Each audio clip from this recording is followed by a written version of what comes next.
He called himself the Robin Hood of Medellin. To some, he was a hero. To others, a demon. His name became a symbol of boundless power, blood, and money. This is the story of a man who rose from a street thief to become the richest criminal of the 20th century, Pablo Escobar. The sounds of Colombia, the bustle of Medellin streets, old newspaper footage, archival video. We explain that Escobar is not just a drug lord, but a phenomenon who changed the politics, economics, and even culture of Latin America. Pablo Emilio Escobar Gaviria was born on December 1, 1949, in the small town of Rio Negro, Colombia. His mother was a teacher, his father a farmer. The family was poor, but Pablo dreamed of wealth and power from childhood. From an early age, he demonstrated cunning and resourcefulness. Legends say that even in school, he was selling fake diplomas and stolen tombstones, reselling them. By his teens, Escobar realized that the only path to wealth in Colombia was crime. He started with petty theft, smuggling, and later, car theft. But the real chance would come a little later, when America demanded cocaine.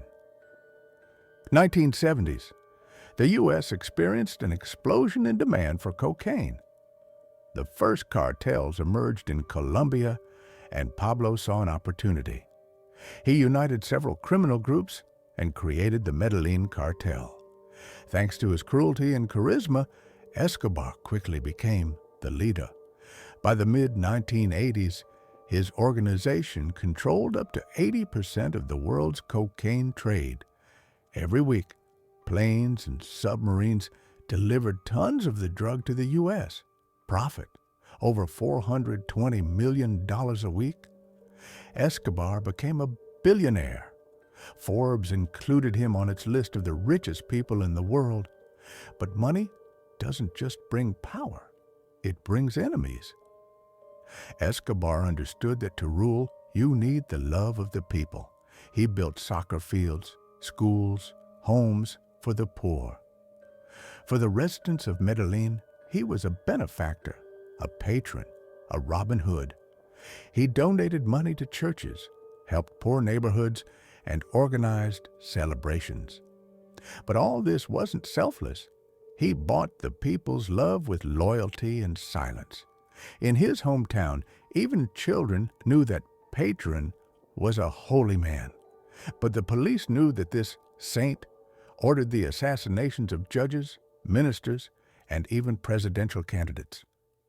When Colombia began extraditing drug traffickers to the U.S., Escobar declared war. His slogan was simple: plata o plomo, silver or lead. Anyone who didn't take a bribe died. He organized terrorist attacks, killing politicians and police officers. 1989, the Avianca plane bombing killed 107 people. Escobar wanted to kill one presidential candidate, but dozens died. Innocents. Colombia is turning into a battlefield. Medellin is a city where dozens of people are killed every day. The government responds with the army, special operations, and cooperation with the United States. In 1991, after lengthy negotiations, Escobar agrees to surrender. But on one condition: he will build his own prison. This is how La Cathedral was created, a luxurious fortress with a sauna, bar, soccer field, and prostitutes. He continues to run the cartel from prison. When the authorities realized that Escobar wasn't behind bars but living, they decided to transfer him. But he escapes, and a manhunt begins that will go down in history. Everyone is hunting for Escobar, the CIA, Colombian Special Forces, the rival Cali cartel, and Los Pepes, a coalition of his enemies.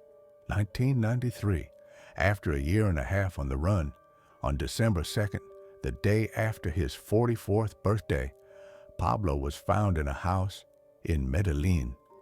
He was trying to escape across the roof. Several shots, a bullet to the head. They still debate who fired the shot, the police or himself, but the end was the same. The empire collapsed. After Escobar's death, Colombia changed forever. His cartel disappeared, but drug trafficking remained, only quieter. His family went into hiding, and his son later wrote a book condemning his father's crimes. And for many in Medellin, Escobar is still a symbol of strength and protest against the government. Today, his name has become part of pop culture, TV series, films, music, but behind the myth lies reality. Tens of thousands killed, families destroyed, and a country that paid a terrible price for the power of one man. Pablo Escobar proved that money can buy almost anything except peace and immortality. Greater than his life is a lesson in how ambition and violence turn a man into a legend, and a legend into a warning. Thanks for watching. Don't forget to subscribe to the channel and like